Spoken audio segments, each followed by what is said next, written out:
Nemački satovi od Drugog svjetskog rata do svjetskog luksuza. Tokom Drugog svjetskog rata, Njemačka je proizvodila satove koji su morali da izdrže sve. Od borbi na frontu do nebeskih misija pilota Luftwaffea. Tada su nastali legendarni BUR pilotski satovi. Veliki, čitljivi, tačni do sekunde. Proizvodili su ih lako, Stova, IWC i Lange & Söhne.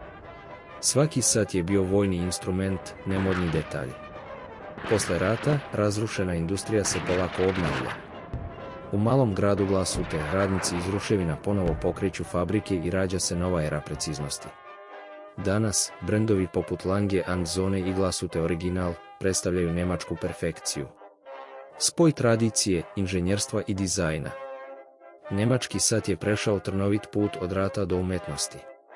Nemci su zakasnili da pobede u ratu, ali njihovi satovi nikada ne kasne. Nastavak sledi.